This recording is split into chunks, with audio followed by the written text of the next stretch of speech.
सुबह 5 बजे निशा की आंखें खुलती है। निशा की आंखों के सामने अश्वथ का चेहरा दिखता है। अश्वथ के चेहरे को देख निशा के चेहरे पर एक मुस्कान आ जाती है। वह अपनी उंगली ले अश्वथ के चेहरे पर घुमाती है। तभी उसे अपने कल के किए कारनामे याद आते हैं। उन्हें याद कर निशा वैसे ही उंगली घुमाते हुए बोलती है, मुझे नहीं पता आशु कि मैं आपसे प्यार करती हूँ या नहीं, लेकिन आप पर सिर्फ मेरा हक है और किसी का भी नहीं। मैं आपको किसी के भी साथ शेयर नहीं कर सकती। इतना बोल अश्वथ के सारे चेहरे पर किस कर लेती है। आखिर में अश्वथ के होठों पर एक छोटी सी पैक कर अश्वथ की तरफ देख बोलती है, यू आर ओनली माइन। इतना बोल निशा वॉशरूम की तरफ चली जाती है। वॉशरूम के दरवाजे की आवाज सुन अश्वथ अपनी आंखें खोलता है। अश्वथ की नींद काफी हल्की थी। जब निशा ने अश्वथ के चेहरे को छुआ तभी अश्वथ उठ गया था, लेकिन अपनी वाइफी की हरकतें देखने के लिए वह सोने का नाटक करता है। अश्वथ वॉशरूम के दरवाजे की तरफ देख मुस्कुराता है और बोलता है, वाइफी तुम्हें जल्दी अपने प्यार का एहसास होगा। इतना बोल वह भी अपने जिम की तरफ चला जाता है। थोड़ी देर बाद निशा बाहर आकर देखती है, उसे वहां कोई नहीं दिखता। वह सोचती है शायद अश्वथ जिम गया। इतना सोच वह जल्दी मिरर के सामने जाकर तैयार होती है। फिर अपना फोन लेकर बालकनी की तरफ चली जाती है। निशा अमन को कॉल करती है। वहीं दूसरी तरफ अमन अपने बिस्तर में खर्राटे ले रहा था। तभी उसका फोन रिंग करना शुरू करता है। वह झुंझलाकर फोन उठाता है। अमन, निशा एक ठंडी आवाज में बोलती है। निशा की आवाज सुन अमन की सारी नींद फुर हो जाती है। वह हड़बड़ाकर बोलता है, बॉस आप इतनी सुबह? डिटेल्स। निशा इग्नोर करते हुए एक शब्द बोलती है। निशा की बात सुन अमन बोलता है, बॉस मेहरा इंडस्ट्रीज की सारी डील्स कैंसिल हो गई और न्यूज में बस यही चल रहा है कि मेहराज काफी इलीगल एक्टिविटीज में शामिल थी, इसलिए पुलिस ने मुकेश मेहरा को अरेस्ट कर लिया है। वहीं अखिल आज अपने पापा की कंपनी और अपने घर को बेच रहा था और बॉस अरोरा के काफी शेयर गिर चुके हैं। मुकेश मेहरा प्रमोद अरोरा के काफी अच्छे दोस्त थे। मुकेश ने अरोरा से मदद मांगी थी। प्रमोद मदद करता उससे पहले ही उसकी कंपनी में प्रॉब्लम्स आ गई। अब तक तकरीबन 200 करोड़ का नुकसान हो गया है, जो उसकी छोटी कंपनी के लिए एक बड़ा है। अमन ने एक साथ में सारी बात एक्सप्लेन करते हुए कहा। निशा ने बीच में ही उसे रोक दिया। निशा की बात सुन अमन रुक जाता है।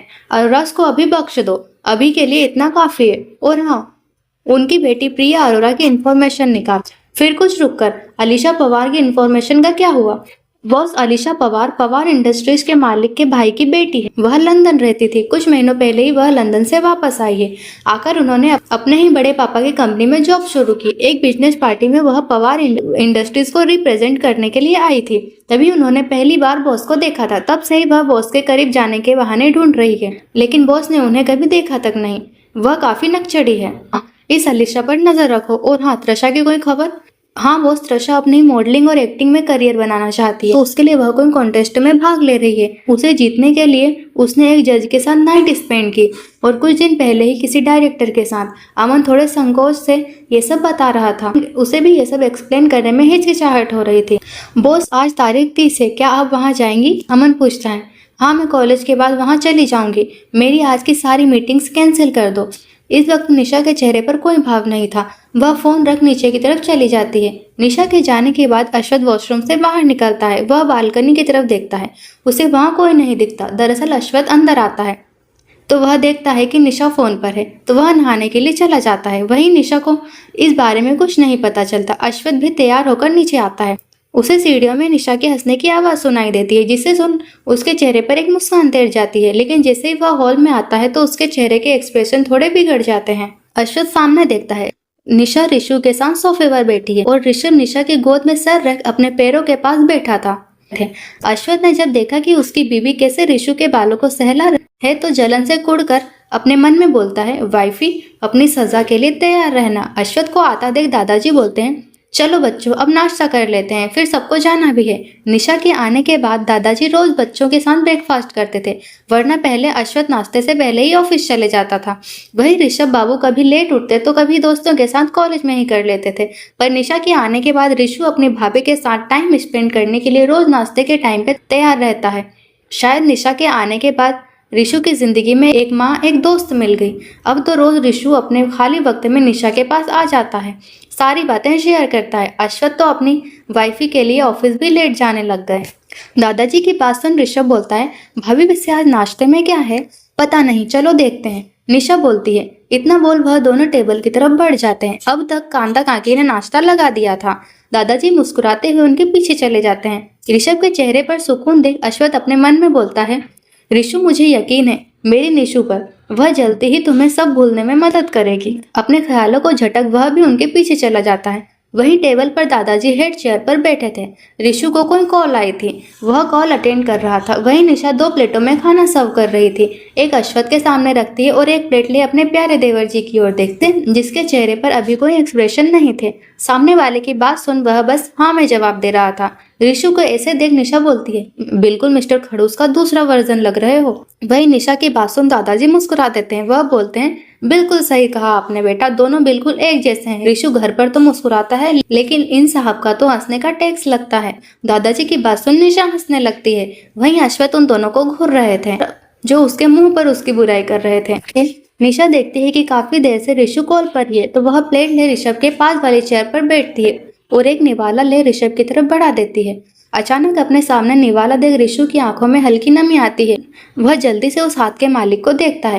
वही निशा मुस्कुराते हुए ऋषभ को अपनी आंखों से ही खाने का इशारा करती है। ऋषभ बिना कुछ कहे फोन रख देता है और निशा के हाथों से वह निवाला खा लेता है। लेकिन ऋषु की आंखों से आंसू का एक कतरा निशा के हाथ पर गिर जाता है, जिसे महसूस कर निशा ऋषभ की आंखों में देखती है जिनमें नमी थी। निशा जल्दी से खड़े हो ऋषभ के आंसू पोंछकर पूछती है, क्या हुआ ऋषु, आपको खाना पसंद नहीं आया? अगर आपको पसंद नहीं आया तो मैं अभी आपके लिए दूसरा बना दूंगी। निशा की बातें सुन ऋषभ निशा को वैसे ही बैठे बैठे गले लगा लेता और उसकी आंखों की सारी नमी बह जाती है। वही ऋषु की आंखों में आंसू देख निशा घबरा जाती है। वह ऋषभ से कुछ पूछना चाहती थी। वह अश्वथ की तरफ देखती है तो अपनी आंखों से निशा को शांत रहने का इशारा करता है। निशा अश्वथ का इशारा पाकर शांत हो जाती है। निशा ऋषु को कुछ नहीं बोलती, वह ऋषभ को अपने हाथों से पूरा खाना खिलाती है। वहीं ऋषभ भी आज बिना कोई मजाक मस्ती किए खाना खत्म करता है। जैसे ही नाश्ता खत्म होता है ऋषभ सबको बाय बोल वहां से निकल जाता है। दादाजी भी गार्डन की तरफ चले जाते हैं। निशा अश्वथ की तरफ देख पूछती है, ऋषु?